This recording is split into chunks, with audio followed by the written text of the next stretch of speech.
Assalamualaikum warahmatullahi wabarakatuh. Bismillah, walhamdulillah, wassalatu wassalamu ala rasulillah wa ala alihi wa sahbihi wa man walah.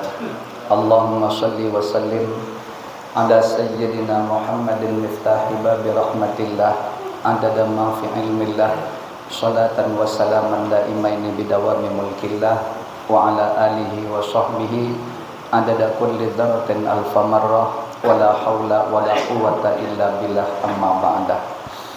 Para tetuha, para sesepuh yang hadir yang sama-sama kita muliakan, Bapak Ketua beserta pengurus yang juga sama-sama kita muliakan, Syahidul Bait beserta seluruh keluarga yang juga sama-sama kita muliakan, dan seluruh jamaah yang hadir yang mana semuanya saja kita doakan mudah-mudahan senantiasa diberikan Allah panjang umur fi shihatin wa afiyah di dalam ketaatan kepada Allah Subhanahu wa taala. Allah mudahkan seluruh urusan-urusannya, Allah kabulkan segala hajat baiknya, Allah lancarkan rezekinya yang halal dan thayyiban, Allah istiqomahkan menapak di jalan yang diridhai oleh Allah dan Rasulnya, dan mudah-mudahan semuanya beserta seluruh keluarga senantiasa dilimpahkan Allah keberkahan hidup lahir batin dunia dan akhirat. Amin ya rabbal alamin. Kita akan lanjutkan keistiqomahan pelajaran kita, insyaallah sampai halaman 168. Ya, betul ya. Yaitu mengenal nama Allah Ta'ala Al-Khabir. Wabil isnadil ladzi yatasulu ila al-musannif rahimahumullahu ta'ala wa nafa'ana bi ulumihim wa anwarihim wa asrarihim wa nafahatihim fid darain amin. Bismillahirrahmanirrahim. Mengenal nama Allah Ta'ala Al-Khabir. Al-Khabir adalah nama Allah Ta'ala yang ke-32. Al-Khabir artinya dialah Tuhan yang tidak ada yang tersembunyi daripadanya khobar-khobar batin. Nah, itu kalau simpelnya adalah Allah Maha mengetahui yang tersembunyi. Jadi kalau Allah mengetahui yang zahir, nama Allah Al-Alim. Tapi kalau Allah mengetahui yang tersembunyi, yang batin, nah itu nama Allah Al-Khabir. Bedanya di situ aja. Jadi di sini dibahasakan beliau tidak ada yang tersembunyi daripadanya khobar-khobar batin. Nah, bahasa tidak ada yang tersembunyi berarti sama dengan mengatakan Allah Maha mengetahui seluruh kabar-kabar batin atau kabar-kabar yang tersembunyi, perkara-perkara yang halus. Maksudnya segala sesuatu yang sifatnya batin tidak tersembunyi bagi Al-Khabir. Nah, tidak berlaku dan tidak bergerak baik yang kecil ataupun segala sesuatu dari alamul mulki atau alamul malakut. Nah, ini sekarang nih kita nih disebut alamul mulki atau disebut alam syahadah. Nah, kalau alam malakut itu seperti tempatnya para malaikat, ya, keberadaan arasy, kursi, lauh mahfuz, itu di alam malakut. Saya ulangi,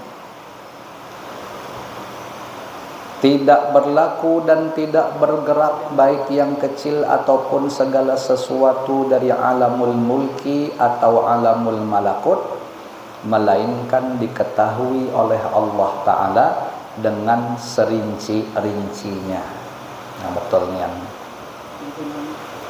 secara umum Allah Ta'ala mengetahui segala sesuatu dengan Al-Alim. Dengan namanya Al-Alim itu Allah mengetahui segala sesuatu secara umum.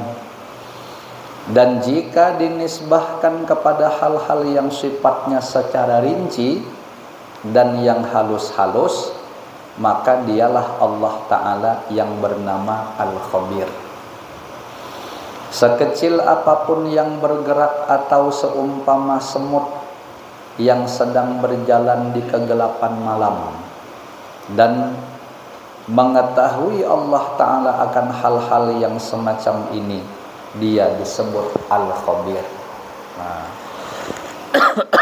nih, macam kita nih, lihat kipas. Nah, maka Allah dengan melihat kipas itu berputar, Allah mengetahui itu namanya Al-Alim. Namun seberapa kali sudah kipas ini berputar, nah itu nama Allah Al-Khabir. Kira-kira seperti itu. Ya. Entah berapa ratus, entah berapa ribu kali dah berputar sudah. Kira-kira seperti itu.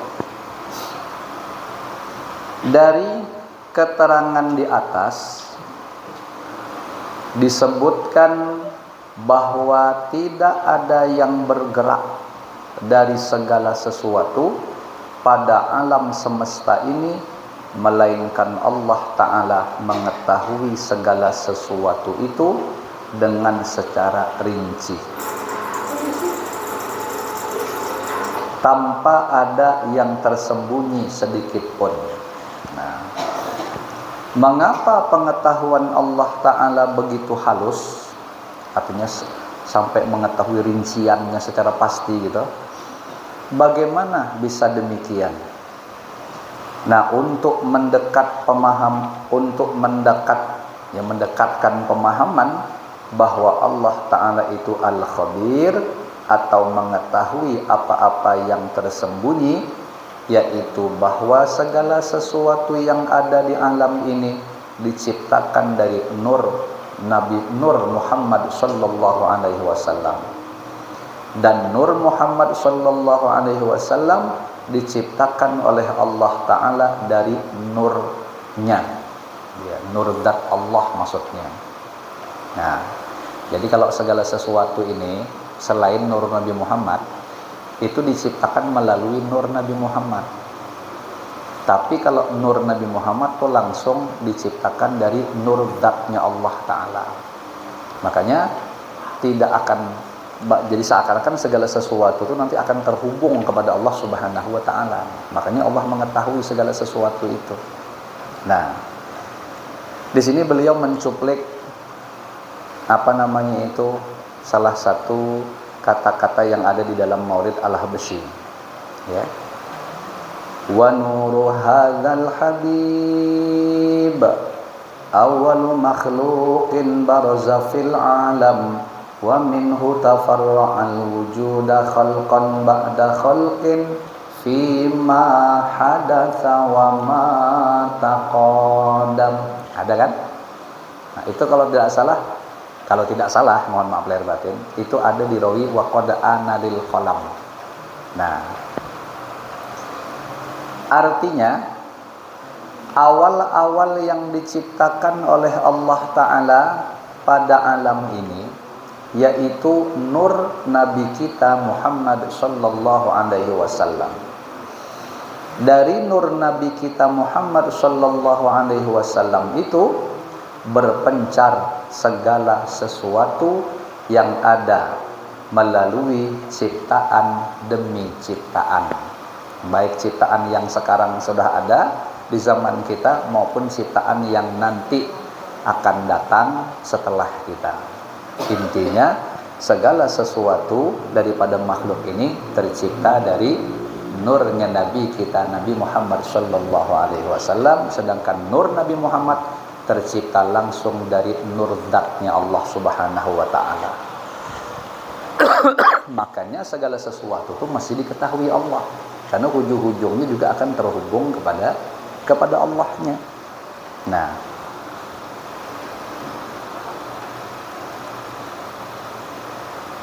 baik yang sekarang maupun yang akan datang, segala sesuatu tidak bisa lepas dari pengetahuan Allah Ta'ala, karena segala sesuatu datangnya dari nur Nabi kita, nur Nabi kita Muhammad sallallahu alaihi wasallam, dan nur Nabi kita Muhammad sallallahu alaihi wasallam dari Allah Subhanahu wa Ta'ala. Adapun maksud nur Nabi kita Muhammad sallallahu alaihi wasallam tercipta dari Allah Ta'ala, yaitu dari zat Allah Ta'ala. Artinya nur Nabi kita Muhammad sallallahu alaihi wasallam diciptakan tidak melalui kun. Kalau yang lain kan kun. Idza arad innama amruhu idza arada syai'an ayyaqula lahu kun. Nah, kun jadilah, maka terjadi. Nah, sedangkan makhluk selain nur Nabi kita Muhammad sallallahu alaihi wasallam diciptakan melalui kun. Makanya ada bahasa bainal kafi wan mana dengar ya istilahnya? Bainal kafi wan nun. Bainal kafi di antara kaf dan nun. Kaf sama nun digabung jadi kun. Ya. Itu ada doa tak salah ya? Bainal kafi wan nun itu. Dan kun ini kalamullah, ya, kalamullah Ta'ala, kun itu. Sedangkan kalamullah Ta'ala itu isim sifat. Adapun nur adalah isim zat. Jadi nur Nabi kita Muhammad sallallahu alaihi wasallam itu Allah Ta'ala ciptakan dari isim zat, dan dari nur Nabi kita Muhammad sallallahu alaihi wasallam itu Allah menciptakan segala sesuatu, sehingga segala sesuatu itu tidak bisa terlepas dari pengetahuan Allah Ta'ala karena hubungan nur zat. Nah, di sini nanti beliau akan memberikan semacam perumpamaan, cuman kalau boleh saya kritik mungkin bahasanya itu agak lain gitu. Nah, ini kita perhatikan. Sebagai perumpamaan, di badan seseorang kita letakkan alat berupa magnet. Nah, kalau menurut saya ini yang pasti bukan magnet. Kalau dalam bahasa ilmu film-film agen itu chip. Ya. Nah, yang dipasangkan atau boleh bahasa lain itu semacam alat pelacak. Nah, GPS boleh. Pokoknya kemana aja barang macam kita di badan kita dipasangi misalnya itu macam GPS tadi. Kemana aja kita berada, kawan cukup ngontrol aja dari HP ini tahu keberadaan kita. Kan gitu logikanya. Kalau magnet itu kan besi berani seingat saya. Itu udah ada urusannya sama besi berani ya dak. Nah, cuman mungkin pemahaman beliau itu magnet namanya. Nah, saya ulangi lah. Di badan seseorang kita letakkan alat berupa magnet atau chip atau GPS tadi, dan magnet itu berhubungan dengan kita berupa alat perekam, yaitu macam layar tadi itu. Kemana saja orang membawa magnet itu akan selalu diketahui dan jelas terlihat lewat layar yang ada di depan kita. Seperti itulah segala sesuatu yang tidak terlepas dari nur Nabi kita Muhammad sallallahu alaihi wasallam, dan nur Nabi kita Muhammad sallallahu alaihi wasallam dari nur Allah Ta'ala, maksudnya nur zatnya. Nah, jadi segala sesuatu apapun selalu diketahui oleh Allah Ta'ala dan diketahui oleh Nabi kita Muhammad sallallahu alaihi wasallam. Imam Ahmad Al-Badawi mengatakan bahwasanya Nabi kita Muhammad sallallahu alaihi wasallam adalah sahibul ulumil istofaiyah. Segala sesuatu apapun diketahui oleh Nabi kita Muhammad sallallahu alaihi wasallam, karena Nabi kita Muhammad sallallahu alaihi wasallam adalah perantara. Nah, inilah hubungan nama Al-Khabir. Jadi Al-Khabir khusus untuk mengetahui yang halus-halus dan yang tersembunyi. Firman Allah Ta'ala, Inna akramakum indallahi atqakum innallaha alimun khabir. Nah, artinya bahwasanya yang paling mulia di sisi Allah di antara kalian adalah orang yang paling takwa.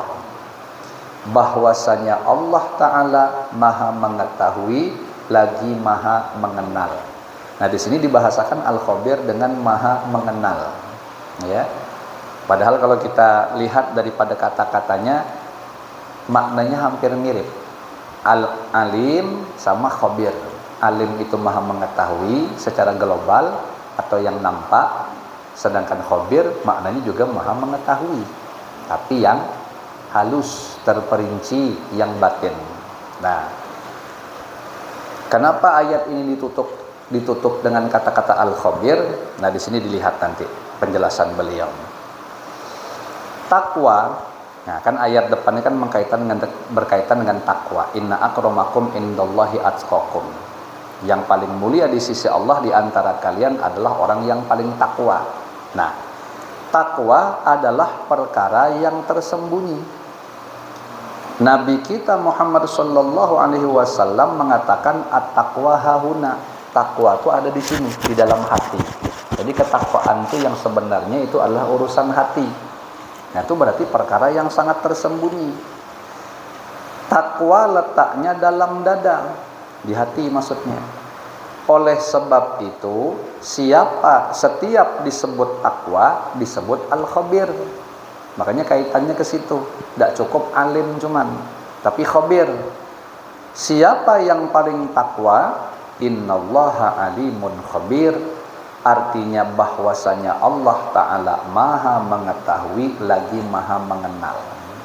Nah, jadi yang tahu sebenarnya orang yang bertakwa itu adalah Allah yang bernama Al-Khabir. Ya. Kalau kita paling mendeteksi secara zahir, itu orang tuh bertakwa, kita bilang. Dari mana kau tahu? Ya dia rajin sholat, ketengokan. Bajunya pun baju koko, besarung, berkopiah. Nah, paling itu yang menjadi landasan kita akan bilang dia orang bertakwa. Padahal dengan dia baju koko itu tadi, dia sembahyang itu tadi, belum tentu lillahi ta'ala. Yang tahu hanya Allah subhanahu wa ta'ala. Niat dia yang sesungguhnya. Lah niat itu perkara batin, ya, perkara yang tersembunyi. Nah, yang mengetahuinya itu adalah Allah yang bernama Al-Khabir. Takwa artinya merasa bahwasanya Allah Ta'ala maha besar dan merasa takut hati kita kepadanya. Itulah takwa. Nah, itu yang sebenarnya pengertian takwa itu ada dua, membesarkan dan mengagungkan Allah dalam hati. Saking membesarkan dan mengagungkannya, berimbas tubuh kita ini akan mau melakukan ketaatan. Karena hati kita membesarkan dan mengagungkan Allah, sehingga tubuh kita menjadi patuh. Efek daripada pengagungan yang ada di dalam hati. Satu. Yang kedua, rasa takut yang ada di dalam hati, yang saking kuatnya rasa takut kepada Allah ini membias ke tubuh kita, sehingga tubuh kita tidak berani melanggar aturan Allah. Jadi pengagungan berimbas kepada mengerjakan taat, rasa takut berimbas kepada tubuh tidak mau melanggar. Adapun biasanya kita akan dapat ta'rif pengertian takwa itu menjalankan perintah Allah dan menjauhi larangannya. Kan gitu ya. Padahal itu hanya biasan, efek. Nah, efek tadi.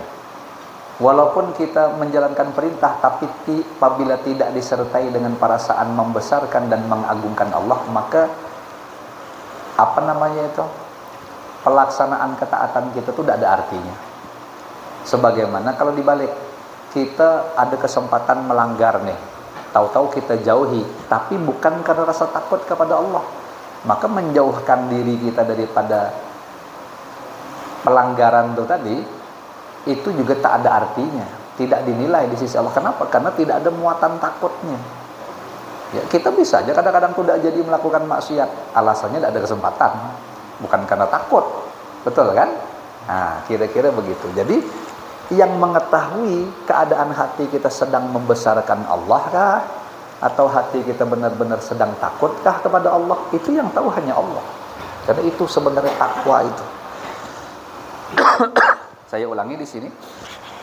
Maha bahwasanya Allah Ta'ala maha besar dan merasa takut hati kita kepadanya, itulah takwa. Dari perasaan bahwa Allah Ta'ala maha besar, kita laksanakan perintahnya. Dan dari perasaan takut kepada Allah Ta'ala, kita jauhi larangannya. Nah, biasanya takwa diartikan dengan menjunjung tinggi perintah Allah Ta'ala dan menjauhi segala larangannya. Padahal itu buah arti takwa. Ya, biasan dari mana? Itu buahnya saja. Ya. Jadi seakan-akan beliau di sini mentakrif takwa itu sebenarnya merupakan hati, amalan hati itu, membesarkan dan rasa takut. Nah, makanya ada bahasa tadi, at-taqwa hahuna. Isyaratnya begitu.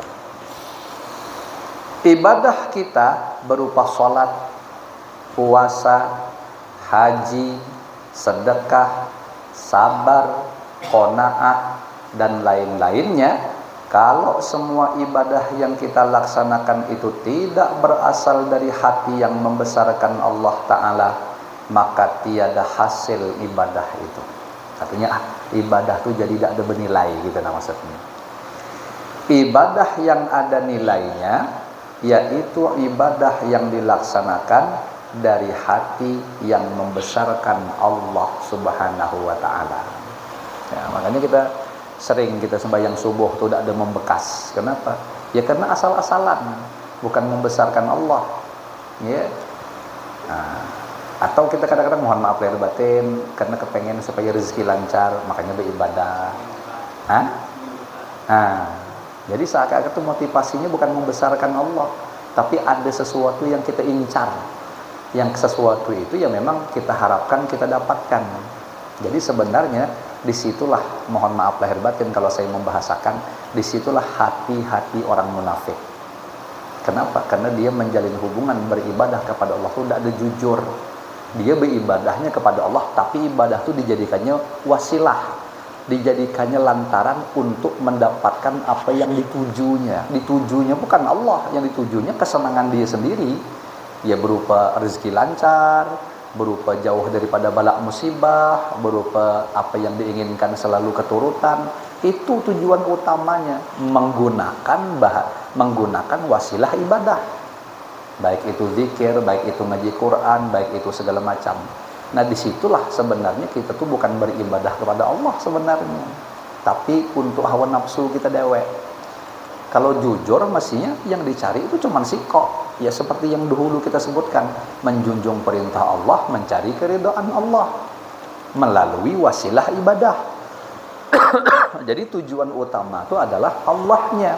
Adapun yang itu sholat, ngaji Quran, berzikir segala macam, sedekah segala macam, itu hanya wasilah.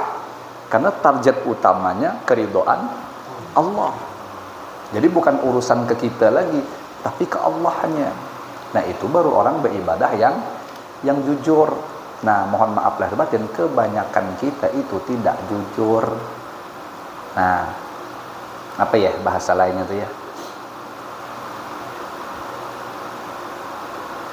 Nah, nanti sekarang masih lupa. Nanti biasanya ingat tuh istilah-istilah nanti yang digunakan tuh.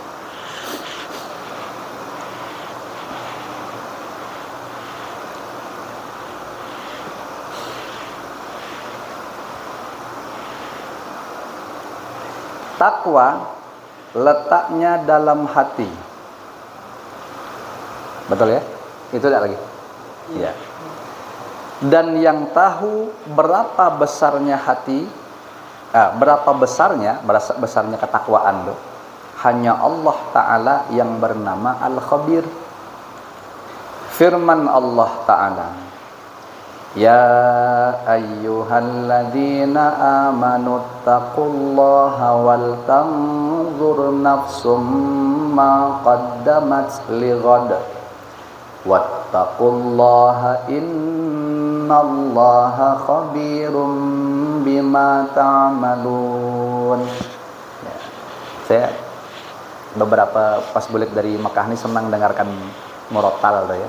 Nah, saya cari-cari di antara korek-korek atau imam-imam yang di Arab tuh, yang paling senang saya nada tartilnya itu kalau yang dahulu tuh Imam Abdullah Al-Matrud.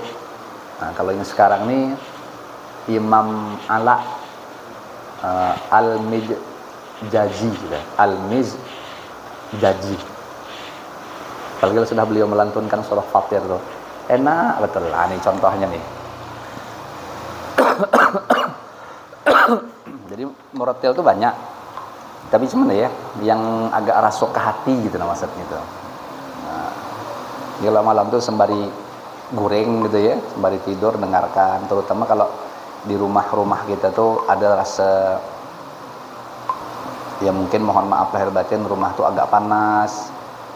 Mungkin kita juga sering mendengar atau semacam di rumah kita tuh kayak ada gangguan-gangguan ya. Nah, itu sering-sering diperdengarkan bacaan surah Al-Baqarah dari awal sampai habis. Jadi biarlah kita goreng, biarlah dia nyanyi dewek, pula apa namanya? Ngaji dewek sampai habis. Atau kayak insyaallah bihaulillah wa quwwatih. Ya.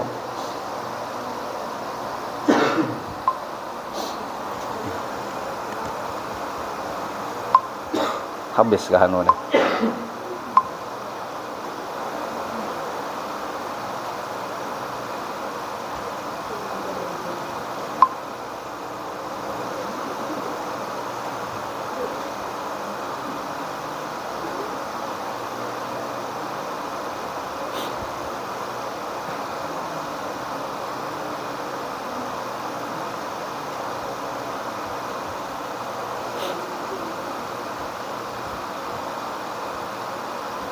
Al-Mizjazi.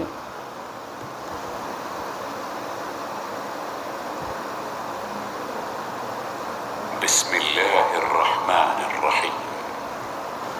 Alhamdulillahi fatiris samawati wal ardi ja'ilil malaikati rusulan uli ajnihatin mathna wa thulatha wa ruba' yazidu fil khalqi ma yasha' inna allaha ala kulli shay'in qadir ma yaftahillahu linnasi min rahmatin fala mumsika laha wa ma yumsik fala mursila lahu min ba'dihi wa huwal azizul hakim. Nah, kira-kira begitu. Ya. Jadi kalau membawa ikan goreng tuh nyaman gitu. Daripada dengarkan lagu Noah gitu. Karena memang benar ya kata ulama tasawuf, kalau dengarkan lagu ini menumbuhkan sifat munafik. Jadi ibadah tuh bawaannya kuler, malas gitu. Ibadah tuh bawaannya berat. Tapi kalau kita gunakan untuk ya walaupun tidak suara langsung, tapi tetap aja itu lantunan ayat suci Al-Quran yang fa insyaallah bihaulillah wa quwwati dia akan tetap membias ke dalam hati. Jadi kalau bisa sebelum tidur itu putar murotil dekat bantal, ada juga giring kita tidur. Ya. Nah, cuman ada juga kadang-kadang selera itu bawa dangdutan sampai tergoreng ada juga. Kira-kira beda-beda kan kesenangan orang tuh beda-beda ya. Oke, kita lanjut dulu.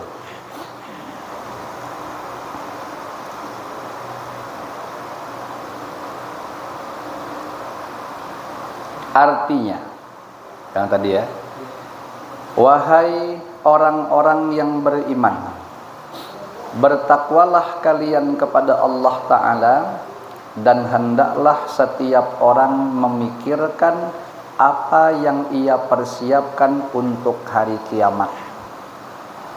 Dan bertakwalah kalian kepada Allah Ta'ala, bahwasanya Allah Ta'ala maha mengetahui apa yang kalian perbuat. Kita diperintahkan oleh Allah maksudnya untuk memikirkan persiapan untuk hari kiamat. Berapa buah istana yang sudah kita bangun? Berapa hektar sudah kebun yang kita tanam? adakah kendaraan dan bidadari yang menunggu kita dalam surga? Kita diperintah oleh Allah Ta'ala untuk memikirkan itu. Ya, rasa-rasanya tidak sesuatu terpikir bang, itu tidak. Nah, dalam hikayat atau dalam sebuah cerita disebutkan sewaktu hendak menunaikan ibadah haji, Khalifah Sulaiman bin Abdul Malik singgah di Madinatir Rasul. Dikabarkan bahwa di Madinah ada seorang ulama besar yang bernama Abu Hazm. Khalifah memerintahkan kepada pengawal untuk memanggil Imam Abu Hazm tadinya.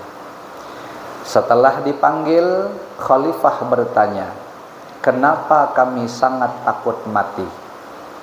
Jawab Imam Abu Hazm, "Sebab engkau membangun rumah-rumah di dunia dan meruntuhkan rumah di akhirat." Artinya tidak ada persiapan membangun rumah di akhirat, istana di akhirat. Nah, siapa yang tidak takut pergi ke rumah yang rubuh? Ya, siapa yang mau pindah tetapi tempatnya itu masih kosong gitu. Mana mau lah kita. Ya. Mengapa kita takut mati? Karena tidak ada bayangan persiapan di akhirat. Kita hanya memikirkan kemakmuran di dunia dan melupakan kemakmuran di akhirat. Dalam manakibnya para aulia semuanya merindukan mati. Karena yang menghalangi mereka dengan gedung-gedung, kebun-kebun, dan para bidadari hanya kematian. Karena itu mereka rindu mati. Jadi kayak seakan-akan beliau itu sudah tahu gitu pasangan nanti di akhirat itu dapat ini, dapat ini, dapat ini. Nah, sementara nak mendahului tidak boleh. Masih didinding dengan kematian, tapi kepengenan yang sudah mati itu. Nah, akhirnya kematian itu bukan ditakuti, malah dirindukan. Soalnya kenapa? Asal mati masih dapat sudah. Nah, kenapa bisa seperti itu?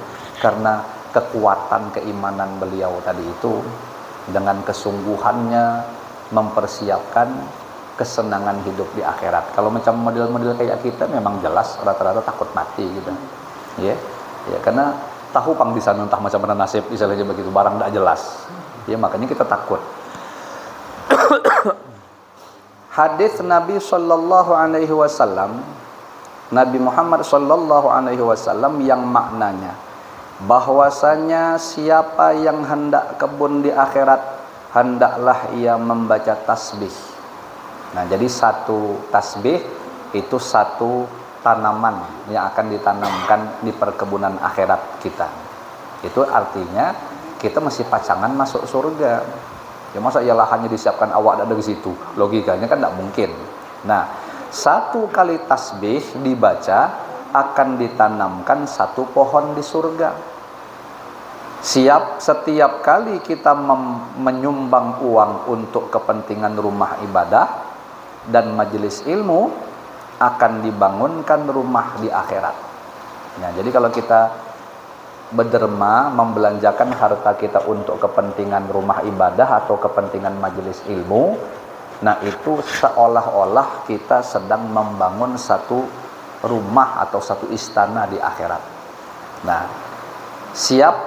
setiap kali kita sholat, puasa dan sedekah akan ditunggu bidadari-bidadari di akhirat. Nah, jadi dapat banyak bidadari, banyaki sholat, banyaki puasa, banyaki sedekah. Ya, seakan-akan begitu. Nah, jadi para wali-wali tadi memang sudah banyak beramal. Makanya kayak tadi itu sudah mantap persiapan beliau untuk hijrah ke akhirat itu. Gitu nah. Takutlah kepada Allah Ta'ala, innallaha khabirum bima ta'malun. Artinya bahwasanya Allah Ta'ala maha mengetahui apa yang kalian perbuat. Kata Imam Al-Ghazali radhiyallahu anhu, tidak perlu bingung memikirkan bahwa Allah Ta'ala mengetahui segala sesuatu.